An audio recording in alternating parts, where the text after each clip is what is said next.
Welcome to another tutorial series on the MATLAB tech. So in this particular tutorial series, we will be looking into the concept related to Autosar and how usual Autosar concepts are being developed and why it is basically being developed in the automobile industry. And with that, we will develop the basic understandings how Autosar works, what are the different layers that are there in the Autosar, and how these layers communicate with each other. So all these things we will cover in this particular series. Yeah, so let's try to understand like a basic intro. So this video is a basic intro about this Autosar concept and why we need Autosar.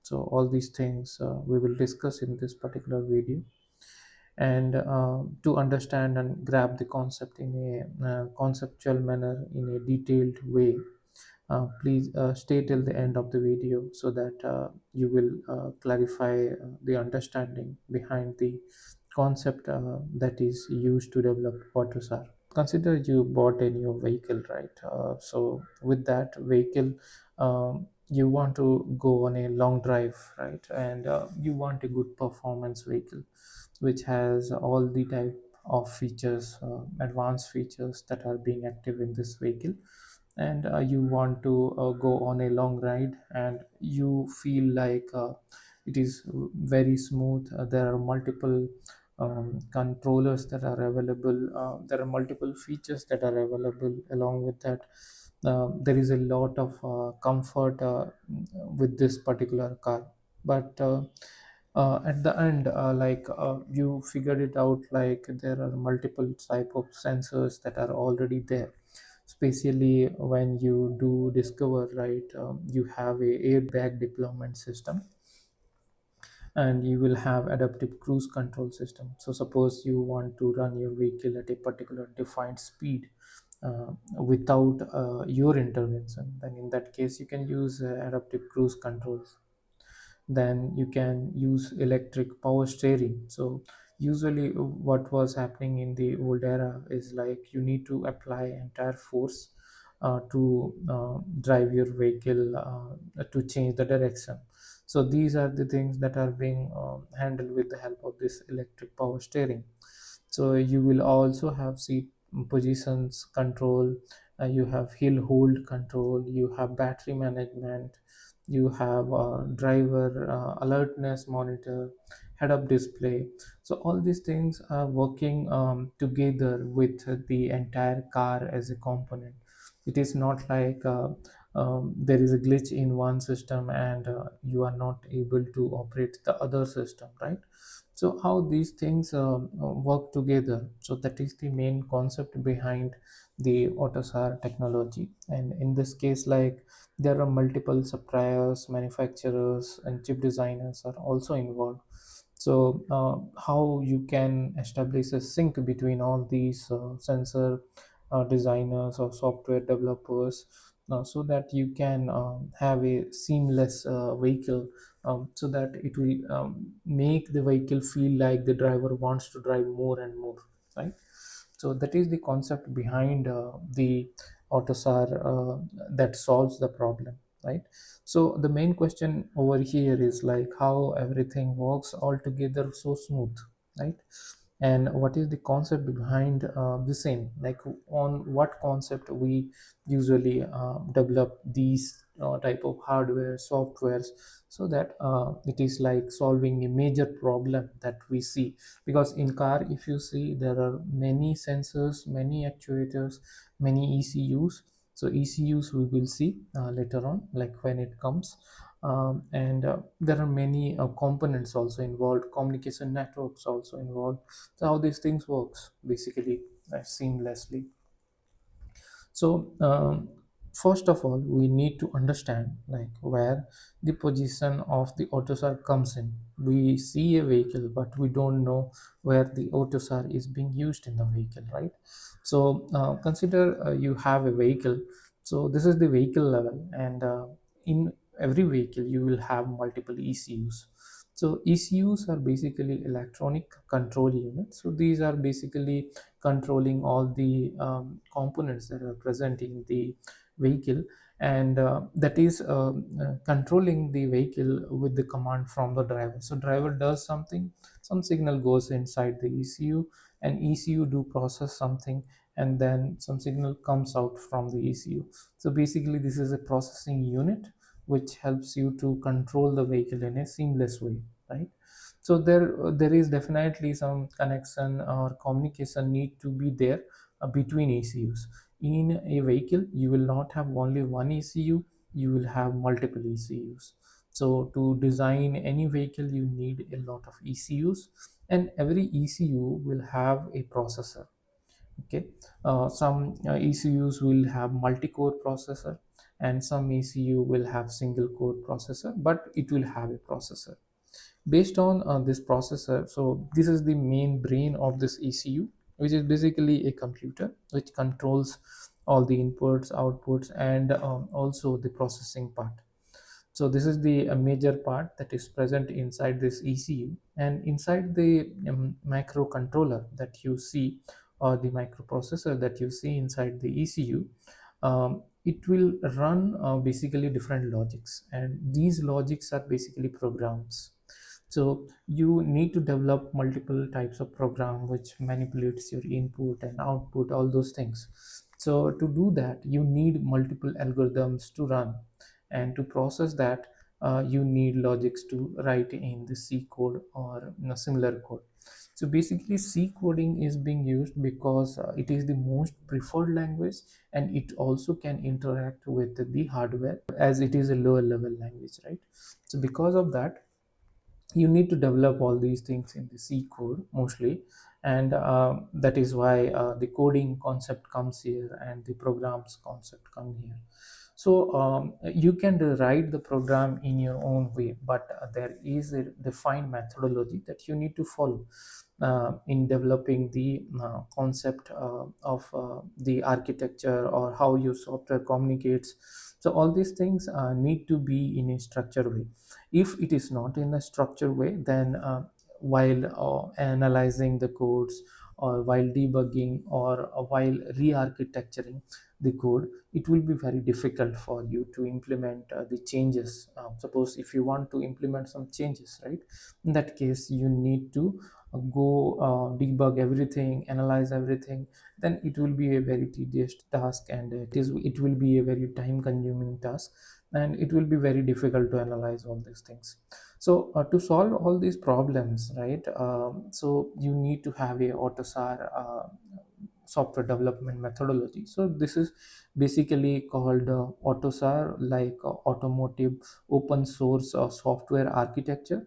So if you see, so how this concept is being defined, it is defined to just make your task easy, so that you can develop your vehicle softwares in a more efficient way, because you will not develop only one software, you will develop a lot of softwares, because every ECU will have a microprocessor, and every microprocessor will have a bunch of modules and codes.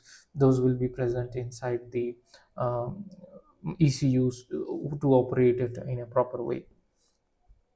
So, if you jump into the conventional concept of developing any software or a hardware, then while writing the software, there could be possibility that you can develop a non-AUTOSAR based software. So, how usually a non-AUTOSAR compliant software looks like? Let's see on that. So suppose, for example, you have two suppliers, right? Suppliers are those companies who provides these hardwares, and maybe some of the components are related to the software. But in our case, consider the supplier provides this hardware part. So if you get the hardware from any of the suppliers, so there are, suppose we are considering two suppliers are there, one is Bosch and one is Continental. So maybe I connected with Bosch, and I defined what is the hardware requirement that I have, and then I developed my hardware. And then I have my own team, like suppose I am working in BMW or Porsche, And then in that case, suppose I have a team which can develop some software, and that software should be compatible with the hardware, right? So suppose I do any change in the software that I am developing, then there could be possibility that it may affect the hardware change, right? Suppose I have 10 pins now, and I want to assign a new pin which is not yet present, which is the 11th pin in the software. Then in that case, I need to change my entire hardware. So that has a great impact on the software development. So I cannot develop my software independent of my hardware. Same way, suppose I do some have requirements on the software side, and based on that I developed my hardware with the help of these partners, and suddenly there is a change request. I need to change my software, and in that case, like I need a hardware update. So that is very difficult. Then there will be change in the contract and all those things. So this is showing a tight coupling between the hardware and the software.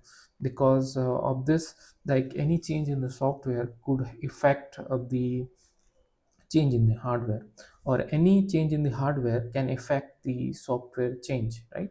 So this is a major problem, that tight coupling is hindering the development process in this case. So because of that, we usually follow a Autosar architecture. So before we jump into this Autosar architecture part, we need to understand like how different things are present, or different components are present in a Autosar environment. So we will consider an analogy in this case.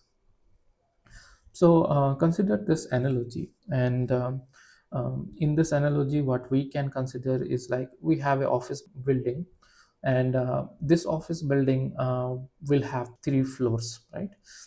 So one will be the basement floor, and one will be the ground floor, and another will be the first floor.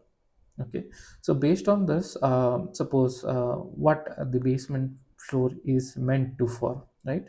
So there you can find all the plumbing, electrical system, heating system, and all these controls type of things that are basically controlling the water supply, electricity, and heating of the entire house or entire office building, right? So this particular part is providing all the relevant basic service to this particular building, right? So in this case, what basically we are doing, we are providing the service, and this service is going upside, in either in the ground floor or in the first floor. So basically, in our example, nobody is living on the ground floor. They are just living on the first floor. So to provide any service, so suppose I requested some problem that is happened in the pipeline service or pipeline in the first floor. Then in that case, I will go through this ground floor, and then I will reach to the basement, and I will tell the service person that I don't have a proper water supply in my house, or in my cabin, and then that need to be fixed. So what happens over here now, the plumbers or the plumbing system will try to fix that. So basically here the plumbing system is offering its plumbing service to the first floor people, right? Those who can take the service and enjoy the work environment that is developed in the office area in the first floor, right? So because of this, so in this case, what we are able to see, like the first floor person who is there sitting and doing his work, if there is any request that comes from this floor, then it goes through the ground floor to the basement, right? And to the basement floor, and once this reaches to the basement floor, they do some processing, and they offer their service to the first floor through the ground floor only, because there is the ground floor, which is the intermediate connection between the first floor and the basement, right?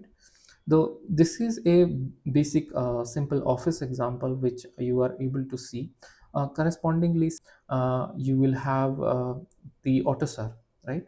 So Autosar, you can consider the first floor as the application layer, where you can describe all the functions and user defined specific functions. So these functions will communicate to the RTE layer. So basically, this is a layer which is equivalent to the ground floor. This does nothing but passing the corresponding signals or values to the base layer. So base layer is the major layer which operates with the hardware. That deals with the hardware that is inside, and this does some particular task like communication between system, like we discussed previously, right? There are multiple ECUs, and there need to be connection between these ECUs. So if this communication is happening, then it should be happening in a proper way. So those things are being handled in the base layer. And you also see diagnostic services, right? So diagnostic service is something like if you have a vehicle and you want to check what is everything is working fine in the vehicle or not. So those things can be done and checked with the diagnostic service. Like if you go to a doctor and you check with the doctor, like whether I have fever or not. If there is the fever, then you will get some medicine from the doctor, and that way you can get cured, right? And the third one is the memory management system. So all the memory related information, like suppose I got some error, or there is some error happened in the vehicle, and you want to store it in some memory. So that can be done as a request from the application layer, but the base layer does the storing of the error inside the memory. And then you will also have the operating system inside the base layer. So every ECU will have a operating system which runs the entire system. And because of that, this operating system is always a hard real-time system. And through this, everything happens in the base layer. So this communicates like you have Windows, right? Or you have Mac or Linux. So such type of operating system will be present in the ECU, which is present in the base layer itself, so that you can operate the ECU in a proper way to manage all these things like diagnostic or memory or communication, right? So these are the things that are similar. And basically in this case, what happens is like when you request something on the application from the application layer. So suppose if you request something from the application layer, then it will go to the RTE layer, and RTE layer will communicate to the base layer, and base layer do some processing. It offers its service to the RTE layer, and RTE layer communicates it to the application layer, and the work is being done. So all the applications that are being developed in this application layer should have a connection to the RTE layer, and all the base layer software that is being developed over here should have a connection to the RTE layer. And in this case, the RTE layer is a layer which is present in between the application layer and the base layer, and there is no tight coupling between this application layer and base layer, so that if there is any change in the application layer, then there will be no change needed in the base layer, because base layer is dealing with the hardware specific softwares. So that way you will not have any issue while dealing with any change in the software in the application layer. So we will see all these things in a detailed way, and we will try to understand like what are the different layers, what are the major components that are present in these layers. So in Autosar you will find all these three layers, and that will have individual functionalities. And based on that, there is changes happening in the Autosar software architecture. And so suppose if you see a new update coming in your vehicle, so that comes into the application layer, not in the base layer, right? So if there is any change in the application layer, then that can be done independent of the present hardware, because base layer is dealing with that. So because of that, you will be able to change very frequently your software features and develop it. So yeah, this is all about introduction to the Autosar. But in case you are liking the channel, please consider subscribing. In case you have any comment or query, please let us know. We will be more than happy to clarify your doubts and queries on this particular topic. Have a great day ahead. Thank you.